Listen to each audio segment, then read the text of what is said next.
6-cı sualla izahımıza davam edirik müəllimlər. 25-ə qədər çəkdik, indi 26 ilə davam edirik.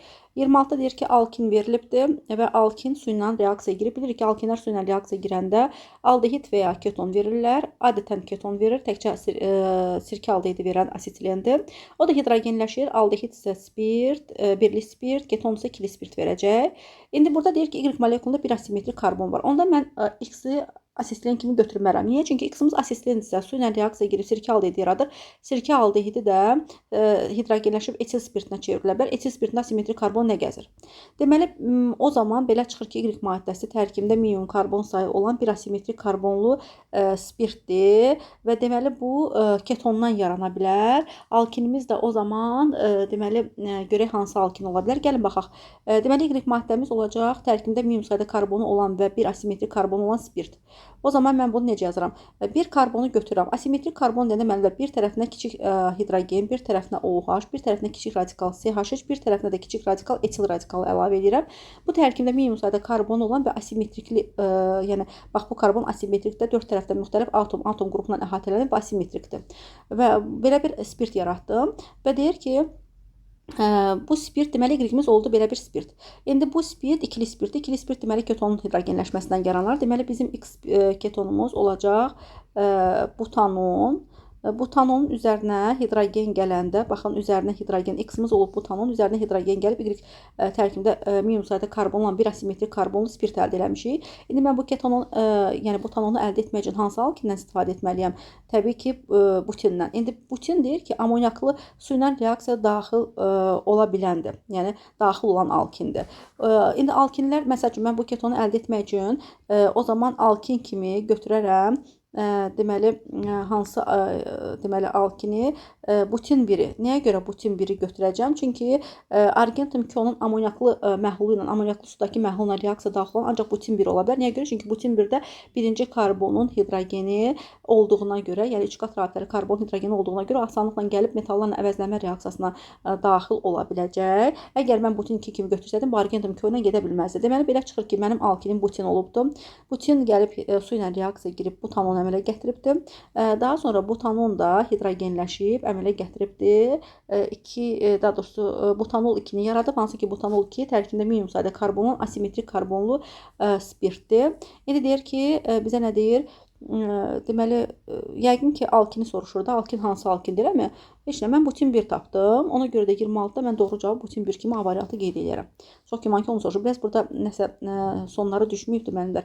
Amma oxuya bilirik də ən azından. Sonra gəldik növbəti. Bu məsələni ən rahat həll eləməyin yolu nədir? Müəllimlər, birinci mən sizə həmişə demişdim ki, nə edirik? Natrium hidroksidin H3PO4 ilə yarada biləcəyi duzları yazırıq. Hansı ehtimallar var? Ehtimal var natrium 3PO4. Ehtimal var natrium 2HPO4. Ehtimal var natrium H2PO4. Aha. Və natrium 3PO4 natrium OH-la gedə bilməyəcək. Niyə? Çünki natriumun artı fosfat turşusundan yaratdığı duzların natriumun 3-ə qədər yeri var. Bu artıq limiti doldurub. Təzədən gətirib natrium OH hara birləşdirib. 3 ola bilər ancaq. Natrium o da dolubdur. Amma natrium 2HPO4 və natrium H2PO4 natrium OH-la hər ikisi gedə biləcək. Amma natrium 3PO4 natrium OH-la gedə bilməyəcək. O ki qaldı H3PO4-lə natriumun artı fosfat turşusundan yaratdığı duzların dihidroya qədər yeri var. Yəni 2 hidrogenə qədər yeri var. O zaman natrium 3PO4-də hələ heç hidrogen yoxdur. Deməli bu H3PO4-ü özünə birləşdirib hidro və dihidro duza çevrilə bilər. Deməli bu H3PO4-lə gedə biləcək. Amma natrium H2PO4 təzədən gəlib H3PO4-lə gedə bilməyəcək. Çünki bu limiti doldurub. 2 hidrogeni var, doldurub. Natrium 2HPO4 isə H3PO4-lə bu da gedə biləcək. Niyə? Çünki H-da dihidroya qədər yeri var. Hələ 2 hidrogenə qədər yeri var. Deməli başa düşdük ki, birinci duz natrium OH-la getməz, amma H3PO4-lə gedər. İkinci duz həm natrium OH-la, həm də H3PO4-lə gedə bildi. Üçüncü duz natrium OH-la gedə bilsə də H3PO4-lə gedə bilmədi. İndi deyir ki, X natrium OH-la, Y isə H3PO4-lə reaksiya daxil olmur. X-imiz natrium OH-la getmirsə, deməli X-imiz natrium 3PO4-dür. Y-imiz isə deyir ki, H3PO4-lə reaksiya getmir. Təkcə H3PO4-lə gedə bilməyən natrium H2PO4-dür. Deməli Y-ə yazacağım natrium H2PO4. Deyir, Z duzunun 0,25 molunun əmələ gəlməsinə sərf olan natrium hidroksidinin kütləsini hesablayın. Z duzumuz onda oldu, digəri də hansı? Natrium 2HPO4. Natrium 2HPO4-ün deyir 0,25 molunun 0,25 molun əmələ gəlməsinə sərf olan natrium OH. İndi 0,25 mol natrium H2PO4 yazanda 0,25 gətirib natriumun indeksindəki 2-yə vuranda alıram 0,5 mol natrium. Başqa cür desə 0,5 mol natrium OH lazımdır ki, mən tərkibində bu duzun tərkibində 1 molda 2 mol natrium var axı. 0,25 mol götürsən bu natrium 2HPO4-dən 0,5 mol natrium OH istifadə edirəm bu natrium 2HPO4-ün əmələ gəlməsi üçün. İndi 0,5 mol natrium OH istifadə elədik. Natrium OH-ın 1 molu 40 qrama uyğun gəlirsə, o zaman 0,5 molu da təbii ki 20 qrama uyğun gələcək. Bu da doğru cavab kimi bizə 27-də B variantında göstərilibdir. 27-də bitirəndən sonra keçirəm 28-ə. 28-də benzol nitrat tursundan biz bilirik ki, benzol nitrat tursundan reaksiya girəndə deməli əmələ gəlir nitrobenzol əmələ gələcək. Deməli C6H5NO2. Aha. Amma tolulla reaksiya girəndə tolulda bilirsiniz ki, metil radikalı var və bu metil radikalı birinci növ əvəzləyicidir. Dünən də dərsdə bu haqda danışdıq və o 2, 4, 6 vəziyyətdə əvəzləmə aparır. 2, 4 və 6 vəziyyətdə əvəzləmə aparılacaq. Gəlib 2, 4, 6 trinitli tolul əldə edəcəyik. Deyək ki, bu reaksiyalardan alınan üzv maddələr üçün nələr eynidir? Karbon-karbon rabitələrinin sayı karbon-karbon rabitələrinin sayı eyni deyil. Niyə? Çünki benzolda 6 karbon-karbon rabitəsi var. Bax, bu nöqtə qoyduqlarım 1, 2, 3, 4, 5, 6. 6 karbon-karbon rabitəsi var. Burada isə 1, 2, 3, 4, 5, 6, 7. 7 karbon-karbon rabitəsi mövcuddur. Deməli, karbon-karbon rabitəsi birində 6, birində 7 səhvdir. Karbon atomunun sp2 hibrid orbitalarının sayı hər ikisində benzol həlqəsindəki 6 karbon, 6-sı da sp2-dir. 1 sp2 üçləçək deməkdir. 6-ın üçə vurmaqla 18 sp2 hibrid orbital tapıram hər ikisi üçün. Düzdür, tololda əlavə 4 dənə də sp3 var, amma sp2-ni hesablayanda 18 tapırıq. 6-ın üçə vurmaqla 18 tapırıq. Yəni hər ikisində 18 sp2 varımızdır. Hidrogen atomlarının sayına gələndə tololda əlavə olaraq CH3-də var. Düzdür, amma gəlin belə baxaq da. Nitrobenzol C6H5NO2 yazılır. 5 hidrogen var. Digərində də C6 H5, CH3-dən 3 hidrogeni çıxartmışam, NO2 qrupundan əvəzləmişəm. 3-ünü çıxanda 2 qaldı. C6H2, CH3 əlavə olaraq da 3 dənə də NO2 qrupumuz var. Hidrogenin sayı 2, 3, bunda da 5 dənədir. Elə ikisində də 5 dənə oldu, bəli. Elə ikisində də hidrogenlərin sayı eyni oldu. Deməli, doğru ifadə 2 və 3 olar da. 28-də də doğru ifadə 2 ilə 3 görə 2 ilə 3 arada verilibdir. Y variantına verilibdir. Belə, Y variantını seçərik. Deməli, 29-cu çalışma ilə izahımıza davam edirik. 29-a gəlin görək bizə nə deyirdi? Laborant natrium hidroksidin 500 qram 12% məhlulu ilə 300 qram 20% məhlullarını qarışdırdı. İndi burada bir düstur yadımıza düşür. M1 omega 1 üstəgəl M2 omega 2 bərabərdir. M1 üstəgəlsin M2 vurulsun omega son. Eyni maddələrin məhlulları qarışdırılanda bu düsturdan istifadə etmək olar. Birinci məhlulumuz 500 qramdır, 12%-lidir. İkinci məhlulumuzun kütləsi 300 qramdır, amma 20%-lidir. Gətirdim, yerinə qoydum. Bərabər elədim. Birinci məhluldan M1 üstəgəl M2, birinci məhluldan ikinci məhlulun cəmini göstərir. 500 üstəgəl 300 vurulsun omega sona. Omega son son məhlulun faizli qatlığıdır. Bu haqda məlumatım yoxdur. Yazıram omega son. Buradan omega sonu tapanda 500 vurulsun 12 6000'dir. Üzərinə 300 vurulsun 20 gəlirəm. Bu da 6000'dir. Bölürəm bunu, bu məhlulların kütləsi cəmi 800-də tapıram 15% məhlul. Belə çıxır ki, mən bu məhlulları qarışdırandan sonra sonda 800 qram 15%li məhlul hazırlamışam. Bax, burada 15%-i əldə elədik. Deməli, biz əldə elədik ki, son məhlulumuz 15%lidir və məhlulumuzun kütləsi 800 qramdır. Hardan bildik? Çünki 500 qramlıq məhulla 300 qramlıq məhlulu qarışdırmışıq. Son məhlulumuz olub 800 qram, amma neçə faizli? 15%li. İndi deyir ki, bu məhluldan 400 qram götürüblər. Yəni mənim 800 qram 15% məhlulumdan 400 qram götürüblər. Bu zaman götürdüyümüz məhlul, yəni yerdə qalan məhlul 400 qram olacaq, götürdüyümüz məhlul da yenə də 400 qram. Yəni 800 qramı yarı-yarıya böldük. Bir qabda qaldı 400 qram 15% məhlul, digər qabda da 400 qram 15% məhlul oldu. Yəni götürməmişik 800 qramlıq məhlul, hansı ki 15%dir. Bunun yarısı, yəni 400 qramını götürək. İndi mən buradan 400 qram məhlul götürübsə, deməli 400 qram 15% məhlul götürdüm. Deyərsiniz ki, niyə görə 15 yarıya böldük. Faizli qatlıq bölünməz yarıya. Mən 400 qram 15% məhluldan, daha doğrusu 800 qram 15% məhluldan götürdümsə bir qədər. Nə qədər götürdüm? 400 qram. Deməli götürdüyüm məhlul da 400 qram 15% olacaq. Yerdə qalan məhlul da 400 qram 15% məhlul olacaq. Deməli mən nə götürdüm? 400 qram 15% məhlul götürdüm. 400 qram 15% məhlulu mən haçalasam, 400-ün 15%-ni tapsaq 60 qram burada həll olan olacaq. Su zaten məni maraqlandırmır, suya baxmıram. 60 qram məhlulum oldu, düzdürmü? Daha doğrusu həll olanım oldu, düzdürmü? 400 qram 15% məhlul götürdüm, hansı ki bunun içərisində 60 qram duz var. Deyir ki, sonra bu götürdüyün 400 qramlıq məhlulun üzərinə 200 qram su əlavə eləmsən. 400 qramlıq məhlulun üzərinə 200 qram su əlavə eləsəm, yeni əmələ gələn məhlulum 600 qram olacaq. Və bu yeni əmələ gələn 600 qramlıq məhlulun içərisində 60 qram həll olan olacaq. Buradan biz bu həll olan maddənin faizli qatlılığını tapmaq üçün 60 qram həll olanı bölərəm 600 qramlıq məhlulun kütləsinə, vuraram 100%-ə. Və sonda əldə etdiyim bu məhlulda həll olan maddənin kütlə payı 60 bölünsün 600 vurulsun 100, yəni 10%-ə bərabər olacaq. Doğru cavab burada 10% kimi D variantında göstərilibdir. Doymuş bir əsaslı alfatik karbon turşusu. Doymuş bir əsaslı alfatik karbon turşusunda deyir karbon atomlarının sayı n-ə bərabərdir. İndi müəllimlər, siz bilirsiniz ki, doymuş bir əsaslı karbon turşuları üçün 2 cürə formulu yazmaq olar. CnH2 üstə gəlsin 1 COH yazmaq olar. Burada n üstə gəlsin 1 sayda karbonum var. Bir də var, mən bunu qısaldıb CnH2NO2 şəklində yazaram. Bu zaman karbon sayı cəmi n-ə bərabərdir. Birincidə n üstə gəl 1 karbon var, ikincidə n qədər karbon var. Yəni tərkibində n qədər karbonu olan deyəndə CnH2NO2 nəzərdə tutur.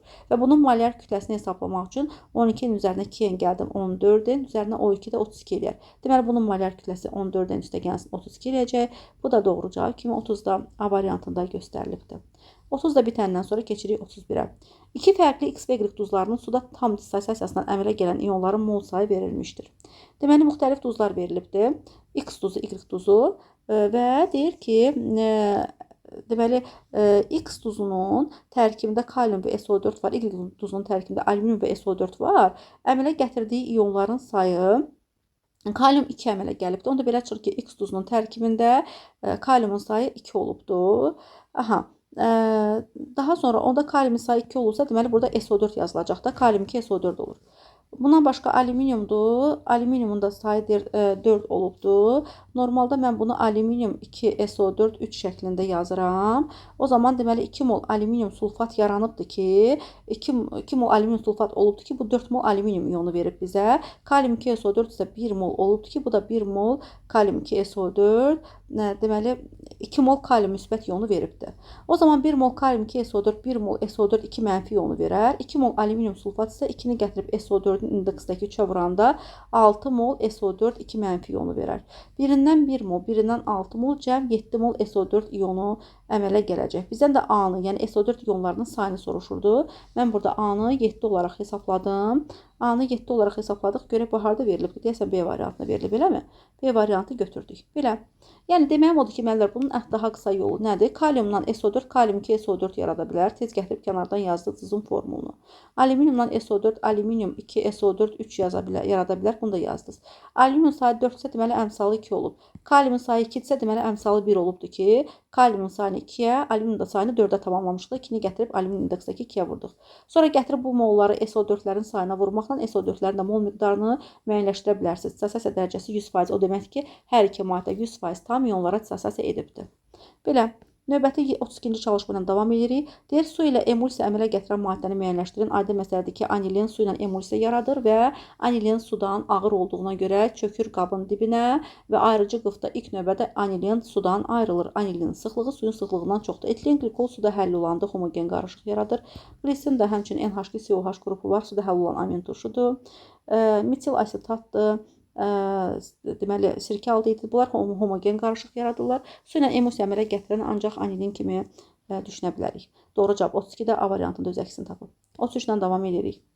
Deyir ki, bu da çox maraqlı məsələdir. Müəllimlər tarazlıq məsələsidir. Buna xüsusi diqqət eləyək.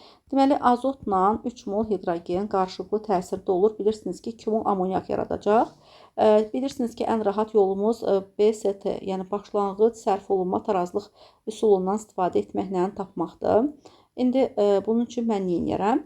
Yazıram başlanğıc, yazıram sərf, yazıram tarazlıq. Biraz aralı yazaq. Deyir ki, azotun başlanğıc mol miqdarı N moldur, yazdım. Hidrogenin başlanğıc mol miqdarı n üstə gəl 5-dir yazdım. Qabın həcmi 1 litr mənə sərf edir. Çünki qabın həcmi 1 litr olmağı mola qatlıq kimi baxmaq deməkdir. Niyə? S bərabərdir nü bölünsün V düsturuna görə qabın həcmi 1 litrdirsə, mollu qabın həcmi 1-ə böləndə zaten qatlıq əldə edirik. Yəni mol qatlığın özünə bərabər olacaq. Və bizə deyir ki, bu zaman hidrogenin 75% sərf olunur. Hidrogenin başlanğıcı n üstə gəl 5 isə bunun 75% sərf olunacaq. Yəni n üstə gəl 5-in 75%-ni tapırsınız. Vurursunuz 0,75-ə. Bu hidrogenin sərfidir. N üstə gəl 5-i 0,75-ə vuranda hidrogenin sərfi 0,5 75 n üstə gəl 5-i də 0,75-ə vuranda 3,75 eləyəcək. O zaman hidrogen n üstə gəl 5-dir. Bundan elə bilirsiniz də başlanğıcdan sərfi çıxanda tarazlıq verir. Başlanğıc n üstə gəl 5 hidrogendən sərf olunan 0,75 n üstə gəl 3,75 hidrogeni çıxanda sonda əlimizdə qalacaq 0,25 n qədər hidrogen. Üstə gəl 5-dən də 3,75 çıxdıq 1,25. Deməli bu hidrogenin artıq qalanı və yaxud da ki tarazlıqda olanıdır. Növbəti halda bilirsiniz ki 3 mol hidrogen 1 mol azot sərf eləyir. O zaman yəni hidrogendən 3 dəfə az azot sərf olunacaq. İndi hidrogenin sərfi 0,75 n üstə gəl 3,75 deyil. Bundan 3 dəfə az azot sərf olunacaq. 0,75 n-i 3-ə böləndə eləyəcək 0,25 n. 3,75-i də 3-ə böləndə eləyəcək 1,25. Belə çıxır ki, 0,25 n üstə gəl 1,25 azot sərf olunubdur. Azot n qədər var idi. N-dən 0,25 n üstə gəl 1,25-i çıxanda burada qalacaq 0,75 n çıxılsın 1,25. Mənfi işarəsi olur da çıxma olanda. Bu oldu azotun tarazlığı, digəri oldu hidrogenin tarazlığı. Bəs amonyak nə qədər əmələ gələr? Azotdan 2 dəfə artıq amonyak yaranır. Çünki azotun əmsalı 1, amonyakın əmsalı 2-dir. Azotdan 2 dəfə artıq amonyak yaranacaq. Azotumuz 0,25 n üstə gəl 1,25-də azotun nə qədəri sərf olunubsa, ondan 2 dəfə artıq amonyak yaranırsa, 0,25 n üstə gəl 1,25-dən 2 dəfə artıq. Bu neçə eləyər? 0,5 n üstə gəl 2,5. Bu da amonyakın əmələ gələnini göstərdi. Artıq müəyyənləşdirdik maddələrin əmələ gələnləri, tarazlıqları. Və müəllif deyir ki, tarazlıq halında sonda bütün qazların mol miqdarı cəmi 7 mol olub. Yəni 0,75 n çıxılsın 1,25 azot. Üstə gəl 0,25 n üstə gəl 1,25 hidrogen. Üstə gəl 0,5 n üstə gəl 2,5 də amonyak sonda 7 mola bərabər olub. Burada müsbət 1,25, mənfi 1,25 ixtisar getdi. Bu 0,75 ilə 0,25 n 1 n verdi. Bunu da üzərinə 0,5 gələndə 1,5 n bərabərliyin soluna keçdi. Sağda da 7-dən çıxacam 2,5-i əlavə olaraq da nə qədər olacaq? Deməli 7-dən 2,5 çıxsam elə 4,5 eləyəcək. Aha, n-imiz bərabər oldu 3-ə. Deməli buradan tənliyi həll elədik müəllimlər. N3 tapdıq. N3 tapdıqsa gətirib yerinə qoyanda hərəsinin tarazlıq mol miqdarlarını müəyyənləşdirəcəksiniz. Bax n-imiz 3-dür. Əla. Gətirin yerinə qoyun. 0,5 n 1,5 üstə gəl 2,5 4 eləyəcək. Deməli amonyakın tarazlıq mol miqdarı 4 moldur. N-imiz 3-dürsə gətirib yerinə qoyanda 0,25 n 0,75-dir. Üzərinə də 1,25 gələndə 2 eləyəcək hidrogenin tarazlığı. Yazdım. Azotun tarazlığı 0,75 n-i 3-ə vurub, bundan da 1,25 çıxanda 1 eləməlidir. Bu da oldu azotun tarazlıq mol miqdarı 1.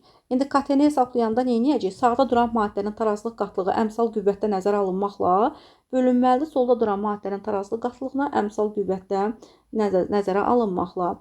İndi sağda duran maddə amonyakdır, tarazlıq qatlığı 4-dür, əmsalı 2 olduğuna görə 4-ü kvadrata yüksəltdim.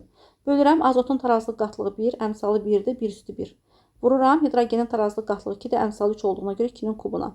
Bu da eləyəcək 4-ün kvadratı 16 bölünsün 8. O da eləyəcək 2. Deməli, KT-mizi 2 hesabladıq. Bu da doğru cavab kimi burada. Yəni 33-də D variantında öz əksini tapıbdır. 33-ü də bitirəndən sonra keçirəm növbəti digər çalışmamızın izahına. Aha, 33-dən sonra keçək 34-cü çalışmaya. Deyir ki, elektrolizə uğradılan məhlul. Kalium nitratın suda məhlulunu elektrolizə uğradıblar və anodda alınan maddənin kütləsi, katodda alınan maddənin kütləsi. Bilirsiniz ki, kalium nitratın suda məhlulunu elektrolizə uğradanda katodda aktiv metallar hidrogen verir, oksigenli turşular oksigen verir və hidrogen sudan OH da oksigen verdi. Yəni oksigen də OH-dan çıxdı. Yerdə nə qaldı? Kalium nitrat, kalium NO3. Aha. Yenə deyirəm mənimdir. Biz bunu kör-körənə test olsun deyə deyirik, hə, aktiv metaldsa katodda hidrogen. O demək deyil ki, hidrogen metalın içindən çıxdı. Hidrogen HOH yazmamışıq. Sudan çıxdı, oksigen də OH-dan çıxdı. Yerdə qaldı kalium nitrat, məhlulumuzda kalium nitrat oldu. Əmsallaşdırsaq H2O suyun qarşısına 2 əmsal düşəcək. Hidrogen də qarşısına 2 əmsal düşəcək. Aydın məsələdir ki. İndi bizə deyir ki, katodda ayrılan maddənin kütləsi anodda ayrılan maddənin kütləsi ilə müqayisədə anodda ayrılan maddə katoddakından 140 qram çoxdur. Normalda biz bilirik ki, anodda oksigen qazı ayrılır 32 qram, katodda da hidrogen qazı ayrılır 4 qram, 32-dən 4-ün fərqi 28 qram eləyir. Aha, bu nə zaman baş verir müəllimlər? Bu nə zaman baş verir? 2 mol su elektrolizə uğrayanda, yəni 36 qram su elektrolizə uğrayanda katodda ayrılan maddə ilə anodda ayrılan maddənin kütlələri arasındakı fərq 28 qram eləyir. Burada isə kütlə fərqi 140 qramdır. 36 qram su elektrolizə uğrayanda kütlə fərqi 28 qram olursa, x qram su elektrolizə uğrayanda kütlə fərqi 140 qrama bərabər olacaq. Buradan 140-ı vuraram 36-ya, bölərəm 28-ə. 140-ı vurdum 36-ya. Bunu da böldüm 28-ə. Hardasa bizə verdi 180 qram. Belə çıxır ki, bu zaman 180 qram su elektrolizə uğrayıbdır. İlkin məhlulun 360 qram 20% məhlul olub. 360 qram 20% məhlul nə deməkdir müəllimlər? 360-ı vururam 20-yə, bölürəm 100-ə. Bu da mənə verir 72 qram həll olan maddə. Belə çıxır ki, ilkin məhlulda 72 qram duzum olubdur. Və ilkin məhlulum 360 qram olub. Daha sonra bu 360 qramlıq məhluldan 180 qram su elektrolizə uğrayıb. Hardan tapdıq? Katodda, anodda ayrılan qazların kütlə fərqinə görə. 360 qramlıq məhluldan 180 qram su elektrolizə uğrayıb və bu zaman məhlulun kütləsi azalıb olub 180 qram.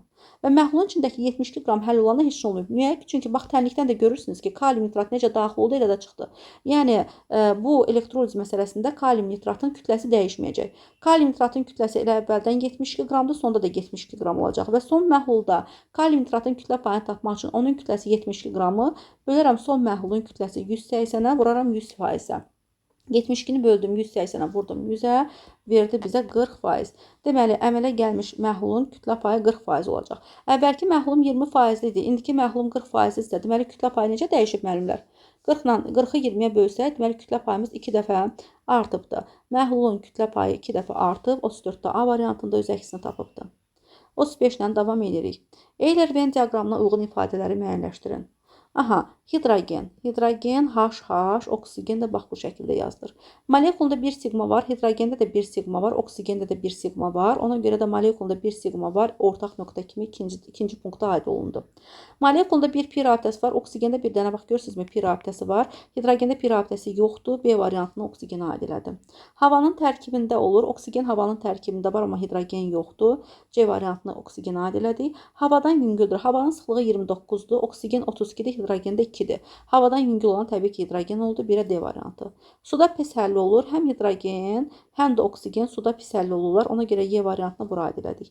Uyğun olaraq D, A, Y və B, C variantlarını seçdik. Bu da 35-də bizə A variantında göstərilibdir. 36-dan izahımıza davam edirik. Deyir, təcrübələr veribdir. Birinci təcrübə, ikinci təcrübə. Aha, deməli, birinci təcrübə, ikinci təcrübə və reaksiya daxil olan maddələri veribdir. Gəlin, reaksiya daxil olan maddələri yazaq. Bilirsiniz ki, CO ilə oksigen reaksiya girir, CO kəmələ gəlir. Niyə sustum? Burada baxıram, variantlar verilməyib, qalan variantlar. İndi özümüzdən mən bilmirəm variant nə olacaq. Özümdən bir variant, yəni özümdən də yazacağım. İndi baxaq görək nə olur. CO ilə oksigen reaksiya girdi, CO kəmələ gətirdi. 2 mol CO, 1 mol oksigendən 2 mol CO kəmələ gəlib və görünür ki, birinci halda CO 0,1-dir. İkinci təcrübədə isə CO-nun qatlığı qalxıb olub 0,2. Bilirik ki, deməli, reaksiyanın kinetik tənliyini yazarkən V bərabərdir K vurulsun, CO-nun qatlığının kvadratı vurulsun, oksigenin qatlığı düsturundan istifadə olunur.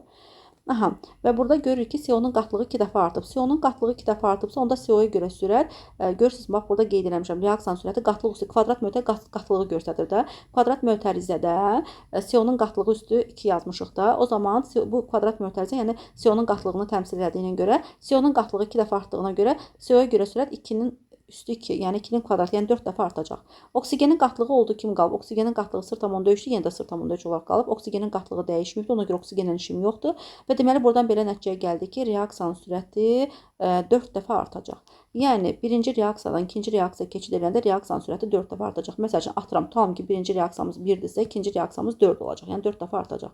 Onda mən bunlar arasında münasibət qursam nə yazaram? V2 bərabərdir 4V1. Niyə? V2-miz 4-dür. O zaman 4 nəyə bərabərdir? 4 vurulsun 1-ə. Yəni, V2 bərabərdir 4V1 düsturundan istifadə edə bilərik. Yenə deyirəm, variantlarda yoxdur da mən öz variantımı yazdım. İndi orada bilmirəm neçədə yazılmışdı. V2 bərabərdir 4V1 yazdıq. Birə, 36-ını da qeyd edəndən sonra keçirəm 37-ci çalışmamızın izahına. Deyir, ağ fosfor üçün nələr doğrudur? Ağ fosfor bilirsiniz ki, bax bu şəkildə yazılır. Molekulyar kristal qəfəsli maddədir və kristal qəfəsinin düyünlərində bax bu şəkildə P4 molekulları yerləşir və P4-ün özünü bu şəkildə təsəvvür elədik. Aha. Gəlin variantlara baxaq. Deyir, fosfor 5 valentlidir. Burada fosfordan 3 xətt çıxır. 1, 2, 3, 5 valentlidir. Götürmək düzgün deyil. Ona görə də biraz qəşəng çəkmədim mən, təbii ki, adi məsələ ilə çəkmək istəyirəm. Biri səhv götürərəm. Hidrogenlə ali şəraitdə reaksiya daxil olur. Fosfordur, ümumiyyətlə bordur, silisiumdur, berilyumdur. Bunlar ümumiyyətlə fosfor, bunlar hidrogenlə birbaşa qarşılıqlı təsirdə olmurlar. Molekulda yalnız qeyri-polyar kovalent rabitələr var. Bəli, bax molekulunda bax 1, 2, 3, hərəsinin 3 dənə qeyri-polyar kovalent rabitəsi var. Sonra bu fosfor üçün 1, 2, 3 yuxarı. Buradakı fosfor üçün bax 1, 2, hərəsinin 3 dənə qeyri-polyar kovalent rabitəsi mövcuddur. Bu doğrudur. Qaranlıqda işıq saçır. Bəli, ağ fosfor qaranlıqda işıq saçır. 3 ilə 4 doğru olduğuna görə 37-də mən Y variantını doğru qəbul edərəm. 37-də bitəndən sonra 38-dən davam edirik. Deyir, su ilə reaksiya daxil olan maddələr. Aha, bilirsiniz ki, kalsium fosfit su ilə reaksiya daxilində kalsium hidroksid və fosfin əmələ gətirir. Fosfin, kalsium karbid su ilə reaksiya girəndə kalsium hidroksid və asetilen C2H2 yaradacaq. Kalsium nitrit su ilə reaksiya girəndə kalsium hidroksid və amonyak yaradacaq. Uyğun olaraq, deməli, 38-də doğru cavabı A variantı seçərik. Fosfin, asetilen və amonyak A variantında göstərilibdir. 39-dan davam edirik. Molekulunda üçlü karbon atomu olan spirti müəyyənləşdirin. Üçlü karbon o demək ki, bir karbon 3 dənə karbon qonşusu olsun və bizim üçlü spirt deyəndə OH birləşən karbonun 3 dənə karbon qonşusu olanda biz buna üçlü spirt deyə bilərik də, düzdürmü? Baxın, indi mən variantlara baxanda görürəm ki, 2-metil propanol 2 ən optimal variantdır. Niyə? CH3, CH, daha doğrusu bunu belə yazaq, CH3, CH3, 1, 2, 3. 2 metil propanol 2. Burada göründüyü kimi bu OH-ın birləşdiyi karbon var, bu karbon. Bunun 3 dənə karbon qonşusu var. Yuxarıdan, sağdan və soldan. OH-ın birləşdiyi karbon 3 karbon qonşusu olduğuna görə bu üçlü spirt olacaq. 39-da C variantını doğru qəbul edirik. 40-dan davam edirik. Kükürt və fosfor üçün ümumi olan nədir? Adi şəraitdə aqreqat halları, hər ikisi adi şəraitdə bərk haldadır, doğrudur. Kalsiumdan reaksiya daxil olması, kükürtdən kalsium sulfit, fosfordan da kalsium fosfit yaradır, doğrudur. Altrupik şəkil dəyişmə əmələ gətirmələri, kükürt də altrupik şəkil dəyişmə əmələ gətirir, kristallik və plastik kükürt kimi. Fosforda ağ, qırmızı, qara fosfor altrupik şəkil dəyişmələri mövcuddur. Hamısı doğru olar, onda 40 ilə variantını seçərik. 41-dən davam edirik. Baxanda müəllimlər deyir, qələvi metalları müəyyən edin. Qələvi metalların sulfatları suda yaxşı həll olur. Məsəl üçün, litium sulfat, natrium sulfat, kalium sulfat və s. Sulfatlardan bilirsiniz ki, kalsium, stronsium, barium, SO4-lər, kalsium SO4 belə deyək də pis həll olur, digərləri isə praktik olaraq həll olmurlar. Yəni, belə deyək də sulfatlardan qələvi metalların sulfatları yaxşı həll olur. Bu ola bilər qələvi metal olsun. Burada qələvi metal dediyinə görə NO2 indeksinə 2 düşür. Bunu qələvi metal yox, qələvi torpaq metal. Ümumiyyətlə nitrat turşunun bütün duzları zaten həll olanda, amma qələvi metal necə 2 valentli olsun, 1 valentli olardı. Ona görə bunu səhv götürərəm. Sonra deyir ki, Z2SO4, deməli Z2SO4 suda pis həll olur. Bu argentum 2SO4 ola bilər. Onda Z-imiz argentum məsəl üçün ola bilər. Bu suda onda qələvi metal olmadı axı. A2CO3 A2CO3 məsəl üçün argentum karbonat və s. ola bilər. Suda yaxşı həll olması yoxdur. Yəni mən məsəl üçün argentum karbonat, kalium karbonat, natrium karbonat olsa məsəl üçün bu suda həll ola bilər.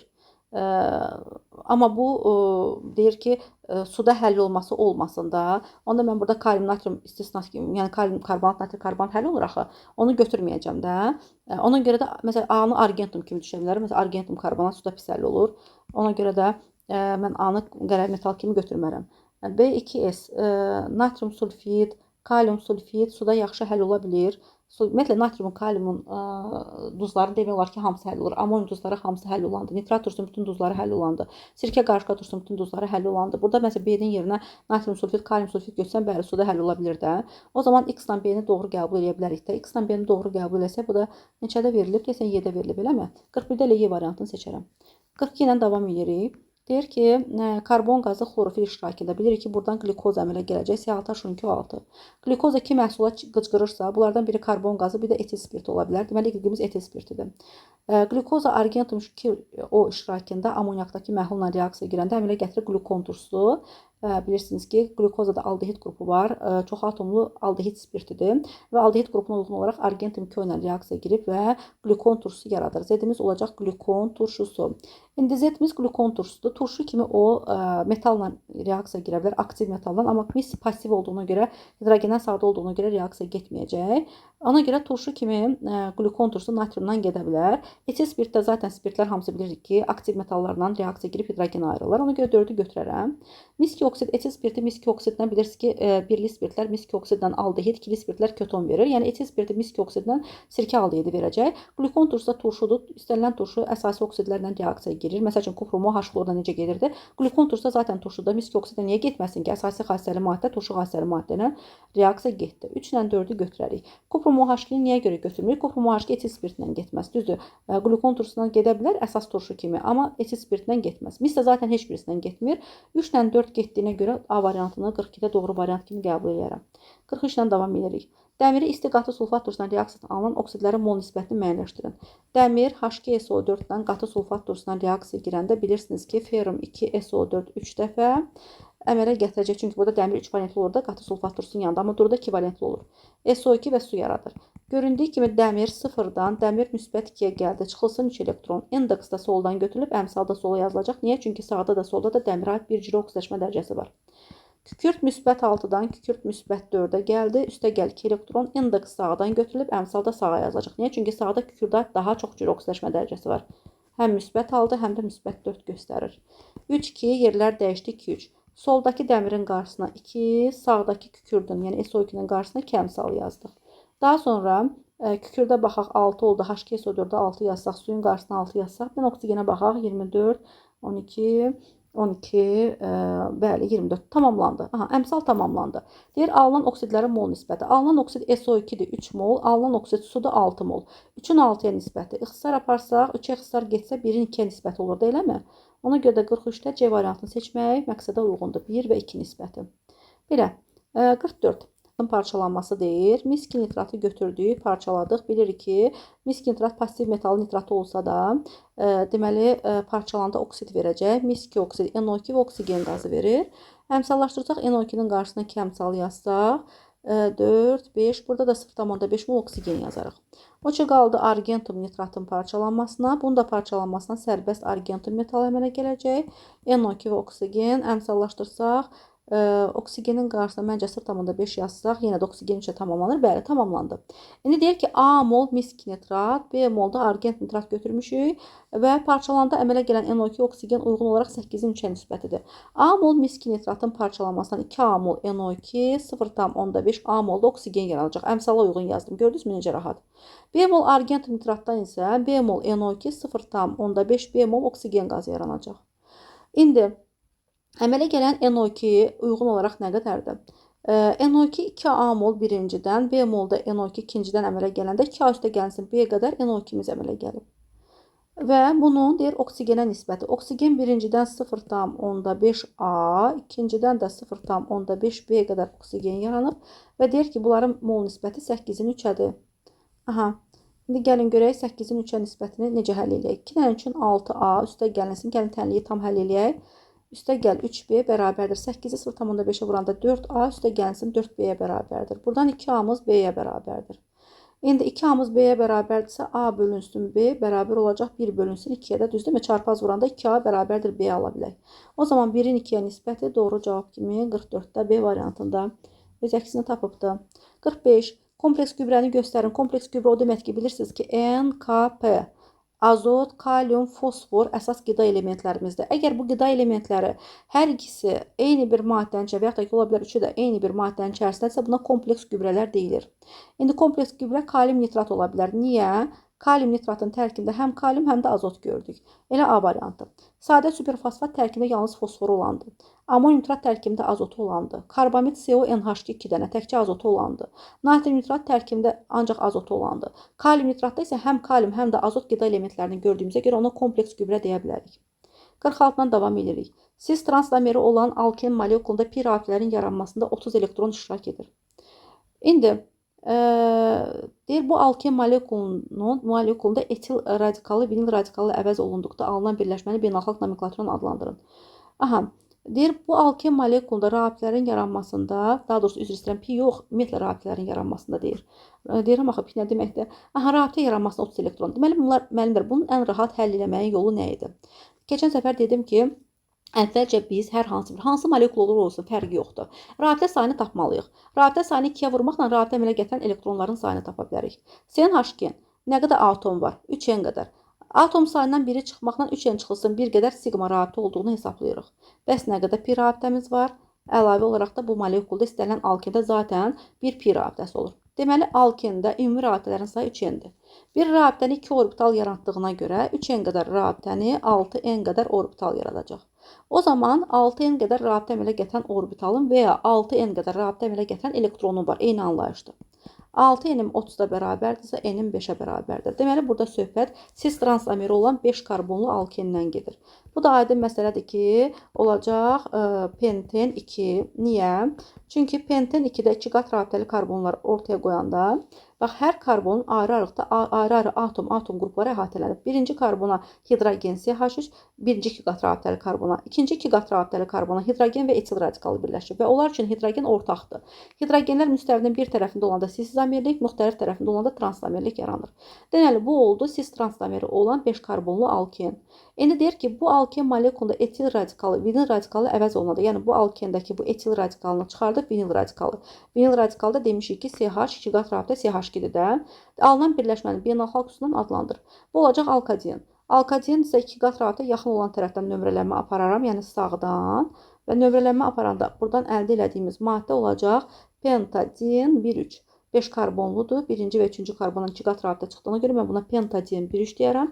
Bu da 46 A variantında göstərilib. 47. Karbohidrogenin quruluş modelləri ilə təsvir olunmuş reaktor üçün doğru olanı müəyyənləşdirin. Deməli, biz burada nə görürük, müəllimlər? Görürük ki, deməli, verib bizə CH3. Baxın, bu CH3-dür. Karbonda ətrafında 3 hidrogen. Yanında bir CH2 birləşib. Daha sonra ona da bir, bax, bu göy karbonda ətrafında 2 dənə yaşıl hidrogeni göstərir. Mil kürəcik modeli də, bu da CH3 göstərir. Düzdürmü? Aha, buradan əldə eləmişik izomerləşmə reaksiyasında. Çox güman ki, alüminium klorid katalizator şəklində bunu izomerləşdiriblər. Əldə ediblər 2 metil propan. Bax, bu CH3-dür. Gətirdim, yazdım. CH3. Sonra bu ortada duran karbonda bir hidrogeni var. Karbonda bir hidrogeni var və buna bir dənə CH3 radikalı birləşib. Aşağısında bir CH3 var. Yanında da bir CH3 var. Bu oldu nə? İzomerləşmə reaksiyası. Ondan sonra gəlin qaydalara baxaq. Deyir, polyar rabitələrin sayı azalır. Bilirik ki, birinci maddə butandır, C4H10, ikinci maddə izobutandır, C4H10-dur da. Qısa formul və polyar kovalent rabitələr deyəndə karbon hidrogen rabitələri nəzərdə tutulur. Birində də 10 karbon hidrogen rabitəsi var, ikincidə də 10 karbon hidrogen rabitəsi var. Polyar kovalent rabitələrin sayı dəyişmədi. Niyə azalsın? Birlik karbonların sayı. Burada 1, 2. 2 dənə birlik karbon var. Burada isə 1, 2, 3 dənə birlik karbon var. Karbonun karbon qonşularına baxırıq. Deməli, birincidə 2 dənə birlik karbon var, ikincidə 3 dənə birlik karbon var. Birlik karbonların sayı 1 vahid artdı, 2-dən 3-ə keçdi. Adi şəraitdə baş verir, xeyr, alüminium klorid katalizator ümumiyyətlə izomerləşmə heç vaxt adi şəraitdə baş verə bilməz. Xüsusi izomerləşmə katalizatorları var. Alkanlarda alüminium kloridi digər katalizatorlardan da təbii ki, istifadə etmək olar. Bu səhv ifadədir. Doğru olanları tap deyir. Yalnız 2 doğru olduğuna görə 47-də mən yalnız 2-ni C variantında görərəm. 48-dən davam edirik. Natrium sulfidin hidroliz üçün. Natrium 2S bilirsiniz ki, hidrolizi uğrayanda burada hidroliz mərhələ ilə həyata keçirilir. Birinci mərhələdə turş duz natrium hidrosulfid əmələ gələcək, bir də natrium OH qələvsi yaranacaq. İkinci mərhələdə isə natrium hidrosulfid duzu təzədən özü də hidrolizi uğrayacaq. Əmələ gətirəcək natrium OH, üstə gəlinsin H2S. Bu mərhələləri tərəf-tərəfə toplayanda birin sağındakı digərin solundakından ixtisar gedir. Reaksiya zamanı əmələ gəlir natrium 2S, üstəgəl 2 mol H2O.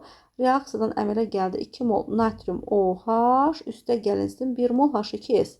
Bu oldu bizim yekun tənliyimiz. Digərləri isə mərhələ idi. Bu birinci mərhələ, bu da ikinci mərhələ. Reaksiyadan əsasi duz alındı, xeyr, turş duz alındı. Bu səhvdir. Əsasi mühit əmələ gəlir, bəli, natrium OH yarandığına görə mühit qələvi mühitdir. Kaçona görə hidroliz edilir. Qüvvətli əsas dəyər turşdan əmələ gələn duzların hidrolizi aniona görə həyata keçirilir. Kaçona görə hidroliz edilir, səhvdir. Su əlavə etdikdə reaksiya sürətlənir. Zaten hidroliz məsələlərində qatılıq nə qədər az olsa, reaksiya bir o qədər sürətlə həyata keçir və su əlavə edəndə qatılıq azalır, durlaşma baş verdiyinə görə zaten reaksiya sürəti artacaq. Xlor turşu əlavə edəndə sürətlənir. Mühit qələvi mühitdir. Qələvi mühitə turş mühit əlavə edəndə neytrallaşma baş verir və bu zaman yəni qatılıq azalır. Qatılıq azaldığına görə hidroliz güclənir. Ona görə 5 də doğrudur. 2, 4, 5 mən doğru qəbul edərəm burada. 2, 4, 5 doğru qəbul edik. Bu da bizə 48-də deməli verilib də A variantında. Düzdürmü? A variantını seçdik. 49. Nisbi molekul kütləsi 890 olan yağın hidrolizindən eyni bir əsaslı doymuş karbon turşusu alınırsa, yağ molekulunda hidrogen atomlarının sayını tapın. Nisbi molekul kütləsi 890 olan yağ. Yağ necə yazılır? Yağ bilirsiniz ki, gliserinin deməli ali karbon turşularla əmələ gətirdiyi deməli mürəkkəb efirdir. Bura CO yazacağam. Və burada R yazıram. C, 2 qat rabit oksigen R, C, 2 qat rabit oksigen R. Aha. Və deyir ki, bu yağın nisbi molekul kütləsi 890-a bərabərdir. Burada bilmirəm, eyni turşu qalıqları yoxsa yox. İndi hələlik R yazdım. R1, R2, R3 də yaza bilərsiniz. Hələ ki bilmirik. İndi 890 ml-imiz varsa, mən belə deyərəm, belə deyək də mənlər. Deməli, nisbi molekul kütləsi 890 olan yağın hidrolizdən eyni bir əsaslı karbon turşusudur. Ona görə R yazarıq müəllimlər. Aha. Ona görə hamısını R yazaq. Eyni oxumamışdım. Yaxşı. İndi gəlin belə eləyək də müəllimlər. Bu R hissəsini çıxıram, bu hissəsinə baxıram. Bu hissədə neçə karbon görürəm? 3, 6 karbon. C6. Hidrogen neçə gördüm? 2, 3, 4, 5. Hidrogen 5 gördüm. Oksigen də 3, 6 dənə gördüm. Yəni gəlin əvvəlcə bunu hesablayaq. C6H5O6. 12-ni vurduq 6 elədi 72. Üzərinə 5 gəldi 77. 16-nı da 3-ə vuranda 96 eləməli. Daha doğrusu 6-ya vuranda 96 eləməli səhv eləmirəmsə. Üzərinə 96 gəldi. Nəysə 173 aldım. Ümumi kütlə 890-dırsa 890-dan gördüyüm hissəni çıxanda yerdə qalan hissə bizə verəcək nə qədər? Deməli 890-dan 173-ü çıxdım. Mənə verdi 717. 717 R radikalının kütləsini göstərir. 3 dənə eyni radikaldan olduğuna görə 717-ni bölürəm 3-ə, mənə verir 239. Belə çıxır ki, R radikalında 239 nə var? R radikalının, yəni belə deyək də 239 bir R radikalının kütləsi 239-a bərabərdir. İndi R radikalı doymuş da ola bilər, doymamış hələ bilmirəm nədir. Gəlin əvvəlcə düşünək ki, bu ya doymuş radikaldır. Yəni CN-H2 üstə gəlsin 1-dir. O zaman burada 14N üstə gəlinsin 1 olacaq Mr. Bu da 239-a bərabərdir. İndi 239-dan mən 1-i çıxsam, eləcək 238. 238-də 14-ə böləndə, alındı. 238-i də 14-ə böləndə elədi 17. Deməli, belə çıxır ki, CN-H2 üstə gəl 1-dir. Bu C17H35 hissəni əks elətdirir. Elə birincidən alındı. Deyərsiniz ki, alınmasa nə edəcəkdir? Alınmasa bir azaldacaqdır. Məsələn, CN-H2 üstə gəl 1 yox. Deyərdim ki, tutalım ki, bu radikalda bir pi rabitəsi olan radikaldır. Onda CN-H2 üstə gəlsin 1-dən 2 hidrogeni çıxardım. Onlarda CN-H2 çıxılsın 1. Buna əsasən hesablama aparardım. İndi harda alındı? Burada alındı. Deməli, C17H35-dir də. Onda belə çıxır ki, bu R radikalını pozub, bunun yerinə C17H35 yazacağım. Hamısını pozacağım. C17H35 yazacağım. C17H35 yazacağım. Ümumi hidrogenləri soruşur. 35 vurulsun 3. 105 hidrogen burada gördük. 2, 4, 5. 5 dənə də hidrogen burada gördük. Toplayanda 110 hidrogenimiz elədi. O zaman burada hidrogenin kütləsi 110 qrama bərabər olacaq. Bu da bizə 49-da B variantında göstərilib. 49-da tamamladıq. Maraqlı məsələdir. 50 ilə davam edirik. 10 mol etan etilen asetilən qarışığı. Artıq miqdarda hidrogenlə təsirləndə qarışığın 6 molu reaksiya daxil olur. İndi aydın məsələdir ki, mənlər etan hidrogenlə getməz, amma etilen asetilen gedər. D etanımız var, C2H6. Etilenimiz var, C2H4, asetilenimiz var, C2H2. Biri X, biri Y, biri də Z mol olsun və X, Y, Z-in cəmi bizə verəcək 10 mol. Deyir, bunların hidrogenlə reaksiyasından qarışığın molu 6 mol reaksiya girir. Deməli deyir ki, artıq miqdarda hidrogenlə reaksiyadan bunun 6 mol reaksiya daxil oldu. İndi reaksiya daxil olan adi məsələ ki, etan hidrogenləşə bilməz. Etilenlə asetilen hidrogenləşəcək. Deməli Y mol etilenlə Z mol asetilen hidrogenləşəcək və bu sərf olunan etilen asetilenin mol miqdarı 6 moldur ki, bu gəlib qarşılığın ümumi molunu 6 mol azaldıbdır. Kuprum xlorun amoniakdakı məhlulu ilə reaksiya daxil olanda ki, bunlardan 2 mol reaksiya girir. Aydın məsələdir ki, kuprum xlorla ancaq asetilen gedə bilər əvəz etmə reaksiyasına. Yerdə qalan getməz. Deməli, asetilen 2 mol olubdur. Asetilenimiz də Z-dir. Z-imiz deməli 2 mol olub. Z-imiz 2-dirsə, gətirib burada yerinə qoyanda Y-imiz də 6 çıxılsın 2, yəni Z 2-dirsə, Y-imiz 6 çıxılsın 2, yəni 4 mol olacaq. Y-imiz 4-dirsə, gətirib yerinə qoyanda Y-imiz 4, Z-imiz 2-dir. O zaman X-imiz də nəyə bərabər olar? 4 ilə 2-nin cəmi 6-dır, ondan da 6 çıxsaq 4. Deməli, X-imiz, yəni burada etanın mol miqdarı 4 mola bərabər olubdur. Aha, bunu da müəyyənləşdirdik. İndi bizə deyir ki, qarışıqda etilen həcmi tap. Qarışıqda etilenimiz Y-dir. Y-imiz 4 tapmışıq. Qarışığımız, ilkin qarışığımız 10 mol olubdur. İlkin qarışıq 10-un 4-ü etilendirsə, bu faiz olaraq neçə faiz eləyəcək müəllimlər? 4-ü 10-a bölüb 100-ə vursaq 40 faizə bərabər olacaq.